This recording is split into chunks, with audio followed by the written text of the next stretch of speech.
Hello friends, आज के इस वीडियो में बताने जा रहे हैं इंजाम। अगर वीडियो पसंद आए तो प्लीज़ चैनल को सब्सक्राइब करें। और इंजाम के साथ कुछ रेस्ट वैसा जो बायोमोलिक्यूल्स चैप्टर में छुटा हुआ है। तो देखिए, सबसे पहले हम लोग समझेंगे इंजाम ये होता क्या है। देखिए, इंजाम जो बेसिकली होता है इसको बोलते हैं, ये प्रोटीन को ही बोलते हैं इंजाम। तो ये आपको देखने को मिलेगा। अब प्रोटीन के अलावा ये न्यूक्लिक एसिड, ठीक है। तो न्यूक्लिक एसिड में जो होता है ये डीएनए होता है और आरएनए होता है। तो यहाँ से भी ये इंजाम की तरह तैयार होता है, जिसको बोलते हैं, एक नाम को ध्यान रखिएगा, राइबोजाम। ये इंजाम हो गया, ठीक है। तो ये बेसिकली कहाँ से तैयार होता है? तो ये राइबोजाम इंजाम जो होता है ये तैयार होता है मेरा न्यूक्लिक एसिड से। तो ये था इंजाम, इंजाम का बेसिक डेफिनेशन। अब देखिए, इंजाम जो होता है ये फंक्शनल कब करता है? ये बहुत ज़्यादा टेम्परेचर, अगर मान लीजिए 40 डिग्री का टेम्परेचर हम पहुंचा देते हैं, तो 40 डिग्री के टेम्परेचर में इंजाम जो होता है ये अपना फंक्शन को शो नहीं कर पाता है। वहीं पे अगर बात करिएगा कि वैसा कंडीशंस जो कि 100 डिग्री टेम्परेचर में सर्वाइव करने वाला था, जो थर्मल इवेंट्स है, ठीक है, जो पानी के बहुत नीचे है, वहाँ पे बहुत ज़्यादा कम टेम्परेचर है, और वैसा जो डेजर्ट वाला एरिया में सर्वाइव करता है, तो बोलिएगा उसका क्या होता है? देखिए, उसका जो बॉडी का एडेप्टेशन होता है, ये मतलब ध्यान रखिएगा, ये 90 डिग्री सेंटीग्रेड पे वो जा करके फंक्शनल हो जाता है, और जो नॉर्मल कंडीशंस में होता है ये 40 डिग्री के बाद वहाँ पे सर्वाइव नहीं कर पाता है। तो ये था कुछ मतलब बेसिक यहाँ पे इसके विषय में, इंजाम के विषय में। अब देखिए, इंजाम के विषय में आगे इसका क्या होता है। तो सबसे पहले इंजाम को बनाने में और इसमें रोल को समझते हैं। तो एक एग्जाम्पल लेते हैं, उसमें बहुत अच्छा समझ में आएगा। जैसे कि मान लीजिए ये हो क्या, CO2, ठीक, और इसको हम रिएक्शन करवा दिए H2 के साथ। CO2 क्योंकि हमको बनाना क्या है, H2O, तो ये बन जाता है H2CO3, ठीक है, H2CO3। यहाँ पे देखिए, अब ये H2CO3 ये बन गया। अब देखिए, इसको बोलते हैं कार्बोनिक एसिड, कार्बोनिक एसिड, ये हो गया। और यहाँ पे जो एंजाइम प्रेजेंट है, यहाँ पे इसको बोलते हैं कार्बोनिक अनहाइड्रेस, कार्बोनिक एसिड हो गया, ये हो गया कार्बोनिक अनहाइड्रेस। अब ध्यान से देखिए, कार्बोनिक अनहाइड्रेस, ये यहाँ पे आप मैच कर लीजिएगा। अब यहाँ पे देखिए, यहाँ पे कितना कार्बन, एक कार्बन है, यहाँ पे भी कार्बन एक है, यहाँ पे 2 ऑक्सीजन और यहाँ पे 1 ऑक्सीजन, तो यहाँ पे मिल करके 3 ऑक्सीजन हो गया। हालांकि इतना ज़्यादा ये इंपॉर्टेंट नहीं है, बस खाली ध्यान रखिएगा कि कार्बोनिक एसिड जो होता है ये प्रोडक्ट बनता है, और कार्बोनिक अनहाइड्रेस जो होता है, ये पूरा स्पेलिंग नहीं लिखे हैं यहाँ पे, ये जो होता है ये इंजाइम की तरह काम करता है, और यहाँ पे इससे ज़्यादा कुछ है नहीं। अब देखिए, यहाँ पे इम्पोर्टेंट क्या होता है, ये मसल्स है, बॉडी का मसल्स है। अब इस बॉडी का मसल्स में अगर मान लीजिए यहाँ 2 चीज़ का फॉर्मेशंस होता है। एक कंडीशन ऐसा आता है जिस समय ऑक्सीजन क्या होता है, पूरा फुलफिल होता है। तो जिस समय ऑक्सीजन पूरा फुलफिल हो जाएगा बॉडी में, उस समय जो प्रोडक्शन होता है ये होता है पायरुविक एसिड, ठीक है, पायरुविक एसिड होता है। और जिस समय कंडीशंस ऐसा होता है जिस समय ऑक्सीजन क्या होता है, फुलफिल नहीं होता है, ये हो गया एरोबिक कंडीशंस, इसको मान लेते हैं, और दूसरा को मान लेते हैं एनारोबिक कंडीशंस। इस केस में से फुलफिल ये नहीं हो पाया, तो ये एरोबिक कंडीशंस में पायरुविक एसिड बन जाता है। किससे बनता है? ये बनता है ग्लूकोज से। जब ग्लाइकोलिसिस हम बताएंगे, क्योंकि 10 स्टेप में होता है, तो वो बहुत ज़्यादा डिटेल में हम उसको एक्सप्लेन करेंगे। यहाँ पे इतना ही में सिर्फ ध्यान रखिएगा कि पायरुविक एसिड क्या होता है और लैक्टिक एसिड क्या होता है, बनता कहाँ से। तो ध्यान से देखिए, लैक्टिक एसिड ये बन गया। अब लैक्टिक एसिड जो है ये भी मतलब कहाँ पे बनता है, मसल्स में ही बनता है। ये मसल्स में लैक्टिक एसिड तब बनता है जब ये ऑक्सीजन का क्या होता है, सप्लाई नहीं होता, एनारोबिक कंडीशंस में होता है। और एरोबिक कंडीशंस में होता है तो ये बन जाता है पायरुविक एसिड बन जाता है। लेकिन ये हमारे केस में होता है। अगर बात करते हैं ईस्ट के केस में, ठीक है, तो ईस्ट जो है ये बहुत इम्पोर्टेंट हो जाता है इसी वजह से। ईस्ट के केस में से बात करते हैं तो इसका शरीर में जो प्रोडक्शन होता है बॉडी में, शरीर है उसका बॉडी में ही प्रोडक्शन होता है, तो इसको बोलते हैं क्या, ये बोलते हैं इथानॉल। इथानॉल यानी कि ये अल्कोहल का ग्रुप होता है। तो याद रखिएगा ये अल्कोहल का ग्रुप कहाँ पे होता है, तो ईस्ट में बन जाता है। अब इसके बाद यहाँ पे वैसा कोई इम्पोर्टेंट नहीं है। यहाँ पे एक ध्यान रखना होगा कि कॉन्सेप्ट जो है इसका एक्टिवेशन एनर्जी का डायग्राम क्या होता है, इसको देखिए इसका डायग्राम समझने के लिए इसको सिर्फ इतना ही से आपको काम चल जाएगा। काम ये होगा कि यहाँ पे देखिए आपको डॉट लाइन करके होगा और यहाँ से इस तरह से करके आएगा और एक और यहाँ से इस तरह से करके देखने को मिलेगा। तो देखिए ये वाला जो भाग होता है ये होता है एंजाइम विदाउट कैटलिस्ट, ठीक है। ये जो एरिया होता है जो एंजाइम होता है लेकिन बिना कैटलिस्ट के, यहाँ पे कोई भी तरह के कैटलिस्ट जो है ये प्रेजेंट नहीं होता है। और यहाँ पे ये छोटा वाला जो हिस्सा दिख रहा है यहाँ पे एंजाइम होता है और इसके साथ में क्या होता है, यहाँ पे कैटलिस्ट भी होता है। एंजाइम के साथ में पूरा नहीं लिख रहे हैं, एंजाइम के साथ कैटलिस्ट भी प्रेजेंट होता है। तो ये था सबस्ट्रेट का और ये था प्रोडक्ट का। यहाँ इतना ज़्यादा इधर से किसी भी चीज़ के डायग्राम में इंपॉर्टेंस नहीं है, केवल और केवल ध्यान रखिएगा कि कैटलिस्ट कहाँ पे है और कैटलिस्ट अब्सेंट कहाँ पे है, ठीक। अब इसके बाद देखिए नेक्स्ट जो बात करते हैं उसको, ठीक है। एक होता है सक्सिनिक डिहाइड्रोजनेस।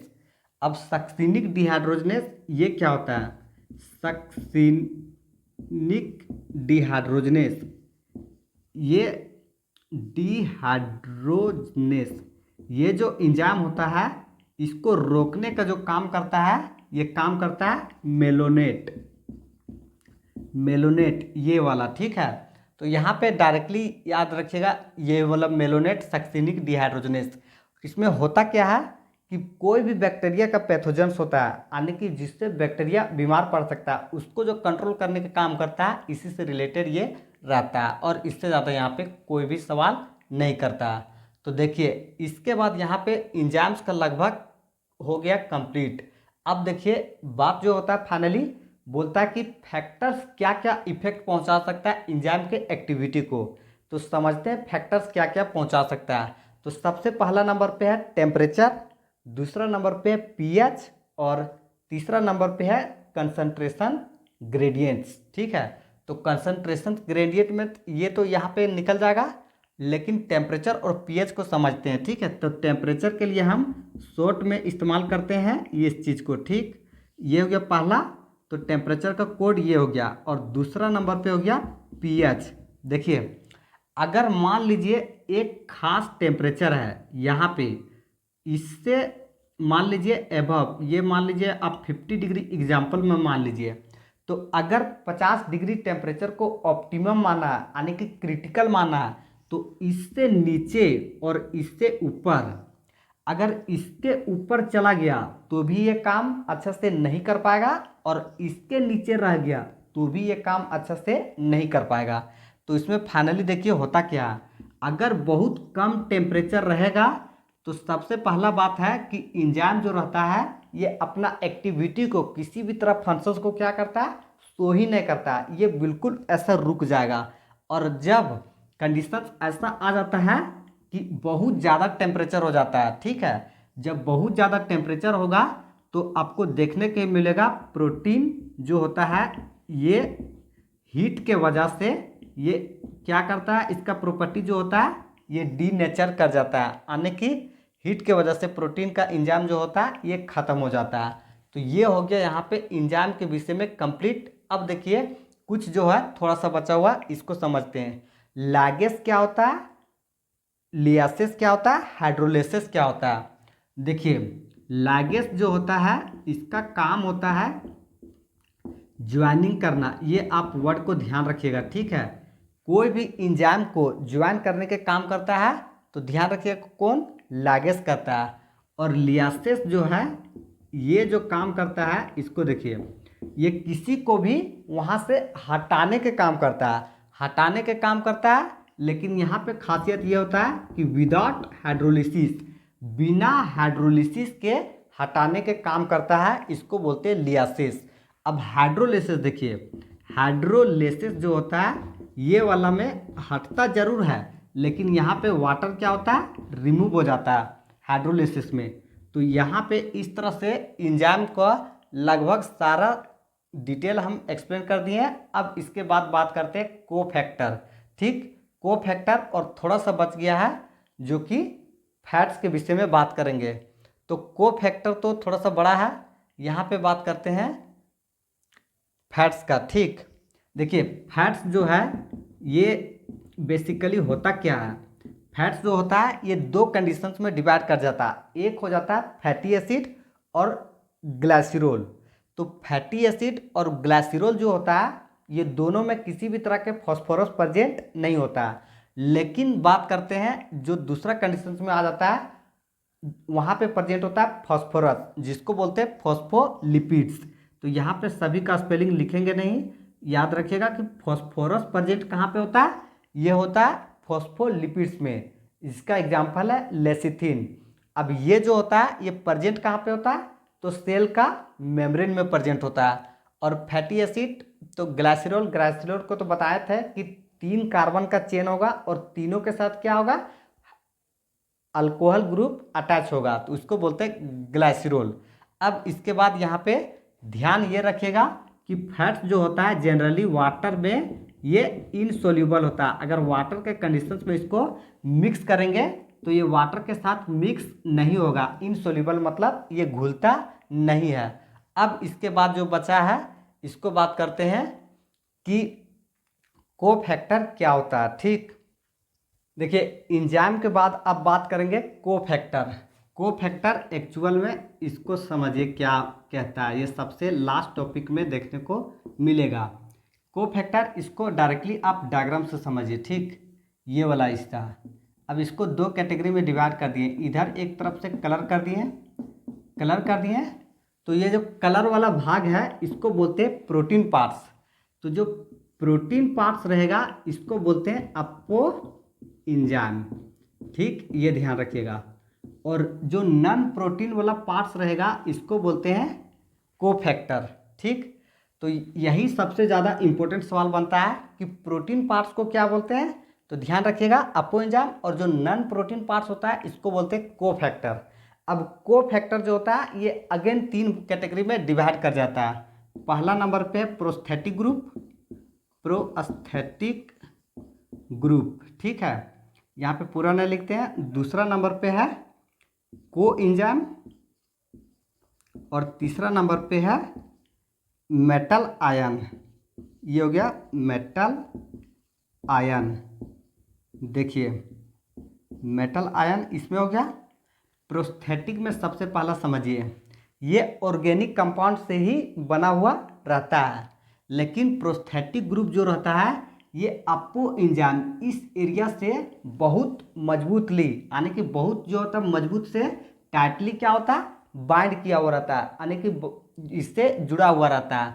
तो इसको बोलते हैं प्रोस्थेटिक ग्रुप।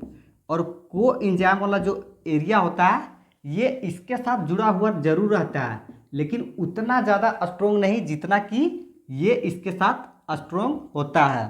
तो को एंजाइम और प्रोस्थेटिक ग्रुप का सबसे बेसिक डिफरेंस यही था।